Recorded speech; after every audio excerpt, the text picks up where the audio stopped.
Welcome again, Maxim here, and in this video I'm going to introduce you to the Zariman, the crew living here, what do they do, what services you can get or what you can buy from them, and best ways to get points for the local syndicate, Holdfasts.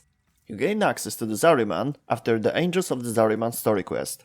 The quest itself will introduce you to the 3 new game modes, which you will find on the Zariman as the endless ones. When you check Zariman from the navigation, you will also find regular missions, extermination and mobile defense. In addition, after completing the quest, you will be given personal quarters, dorm zone, which you may already knew from the New World story quest. There will be more content in the upcoming Duviri Paradox update. And now, let's discuss how Zariman works and who will you meet in it. After entering Chrysalith, that's the name of the main hub, you will first meet Queen, he's the guy with bounties, and those work similarly to other open worlds. 3 rewards rotations that change at the end of each cycle. However, the bounties and Zariman missions themselves are not on the open world. Bounties and regular missions, which you can start from navigation or by using a panel in the main elevator, are like typical missions, closed area with procedurally generated map, like most of missions from navigation. The factions appearing here, Corpus and Green Year, change after each cycle. Off-bounty missions work like any regular mission in Warframe. Start, complete a task, or finish a rotation, and you can go to the finish line. The only difference is where the finish line is. You have to go back to the elevator you came out of. But in case of mobile defense and extermination, a portal is created in the room where you completed the mission objective. Portal takes you back to the start. Bounties, on the other hand, are a little bit different. When receiving bounty from Quinn, you see an additional condition that you must meet in order for the mission to be completed. Sometimes these secondary goals overlap the main one, such as a requirement to complete a mission in less than a certain amount of time. Sometimes it also requires a little extra effort, for example, making a certain number of kills using Operator, or activating lock surges. And sometimes it is actually something extra, like killing a Void Angel. Some side quests make the bounty extremely long, such as having to kill 3 Void Angels at Void Armageddon. This requires 3 rotations in this mode. Some side quests are making the mission not worth of playing if you want to complete the bounty quickly. From bounties, you can get Endo, Lens, local resources, Gyre Warframe blueprints, and blueprints for new weapons. Parts of them are available in the rotations of endless modes. Plus, every completed bounty gives you a certain amount of Voidplumes. I'll talk more about them soon. Now let's take a quick look at each of new modes, enemies, and mission mechanics on the Zariman. I'll start with a Thrax unit. They are special enemies, which are similar to the Vombalists from the Plains of Eidolon. Thrax has a physical and spectral form. To defeat him, you first need to shoot his overguard, then health, and when the opponent goes into a spectral form, you need to finish him with the Operator, before he regains his physical body. Each Thrax you kill gives you 2,500 points to your currently active Operator skill. He can be found in almost every mission mode. And now about the modes. Let's start with Void Flood. In this mode, a special container will float next to you. It is used to collect floating or moving bubbles of Vitaplast. Then you can take it to the Raptures to seal them. After sealing 3, Thrax unit will appear, which you have to kill. The more players in the team, the more your Vitaplast containers is able to hold, and the more is needed to seal the Raptures. An organized team will complete 1 rotation in about 3 minutes, playing solo in 2 minutes or even faster. Rotations on the Zariman are standard, as in most missions, A, B, C. You can check what you can get from each rotation on each mode on the wiki, links are in the description. The next mode is Void Cascade. Special points will appear here, Exilizers, possessed by Thraxes. You have to shoot rifts with the Operator in designated area around them, and then kill Thrax guarding the point. Then you have to wait for the Exilizer to finish its work. This stage cannot be rushed. In the meanwhile, the point can be attacked and taken over by roaming Thrax, so you need to keep an eye on it. 4 spent Exilizers equals 1 rotation. How many Exilizers will be active at the same time depends on the size of the team. Solo 1 rotation can be achieved in about 4.5 minutes, and in a team, the first rotation takes 3 minutes and each subsequent 2 minutes. as long as the team is efficient and defends the point properly. The last mode is Void Armageddon. Here you must defend the Reliquary Drive and Exodampers against the wave of the enemies.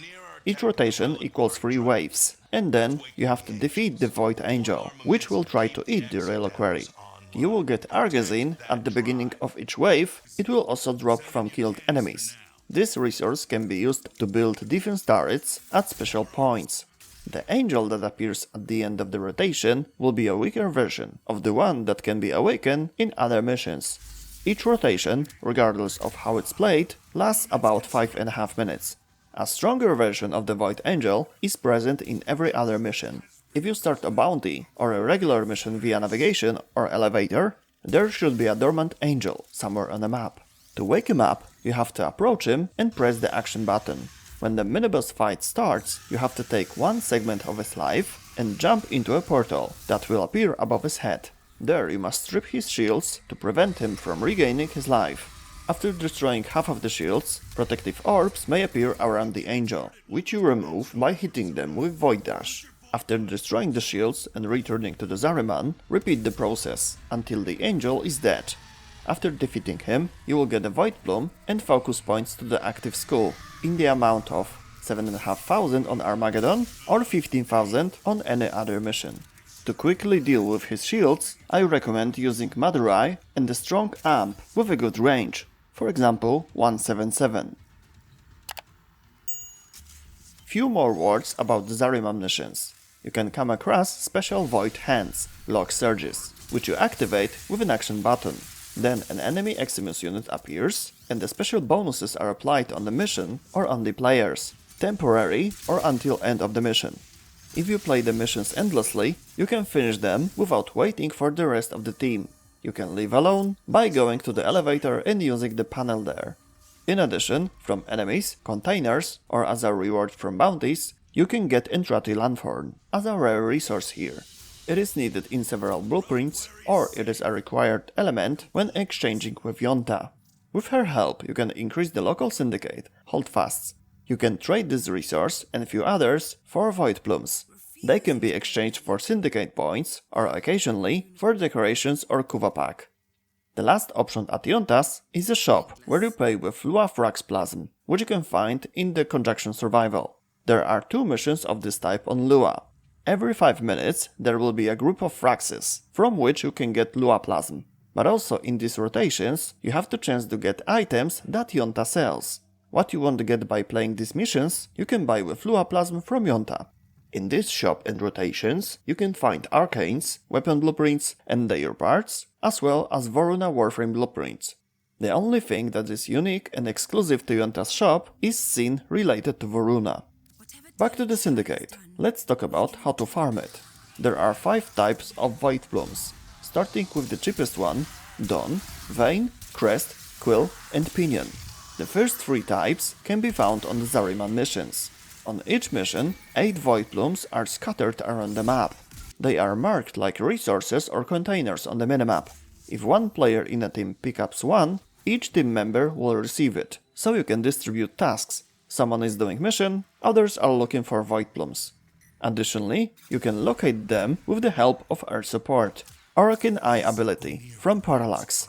If you want to know how to get it, check the link in the upper right corner of the screen or in the description. You can get Quill in 3 ways. First, by carrying the Zarium Acolyte to Cephalon Melika. Once found, Melika will be marked on the map, and Zarium makes a distinctive sound if nearby. The second source are Bounties, as a reward for completing. The more difficult bounty, the more Voidplumes.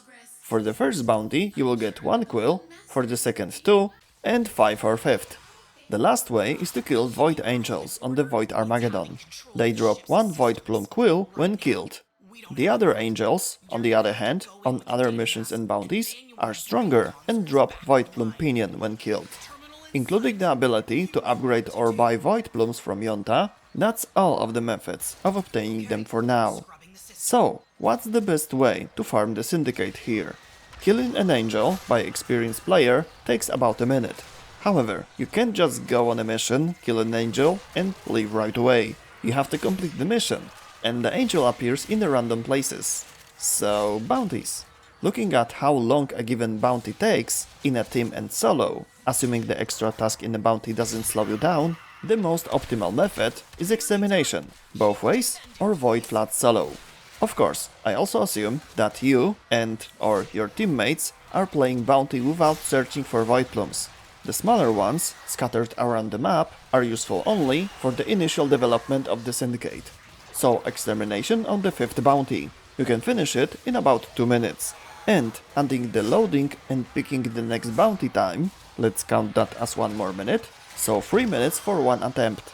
With these assumptions, from 1 hour T5 bounty farm, theoretically, you'll earn Voidplumes worth 250,000 points. If, however, your additional condition on the mission is to kill an angel, you can get a little bit more. The angel will be marked on the map, it needs a moment to wake up, but a player with good weapons at AMP can kill it in less than a minute. So we can count mission and killing an angel time as 4 minutes. After such farming for an hour, you will get Voidplumes worth 262,500 points. It is not much more, but quills and pinions are needed to build some Zariman items in the foundry, so it is a very profitable way to farm. However, there is a catch. Which mission is available on the particular bounty is completely random. Sometimes it takes a few rotations for extermination to show up on T5. And even then, there is no guarantee that it won't appear with a bad secondary quest.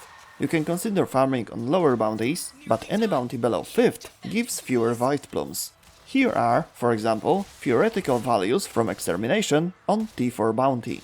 So, if you happen to spot an extermination or a flood that suits you, in bounties that suits you, take advantage of it.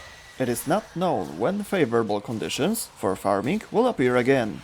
You can farm many Voidplumes at once and exchange them for points for many days.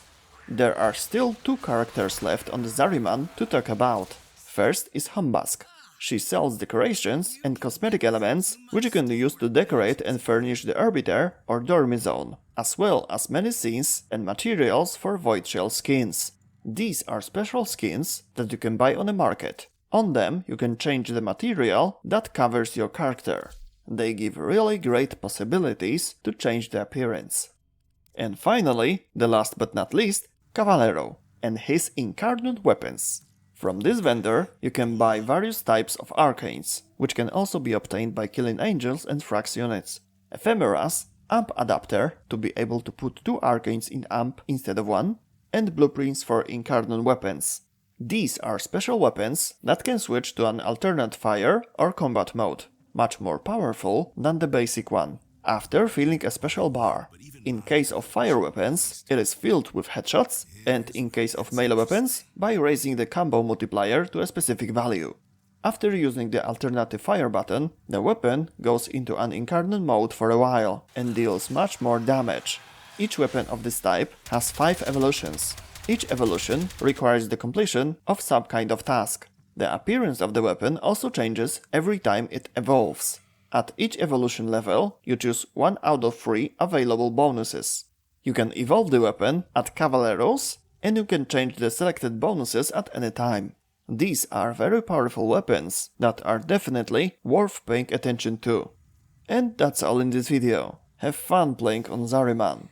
If you have any questions, please type them in the comment section or visit one of my streams, link in the description. See you next time, bye.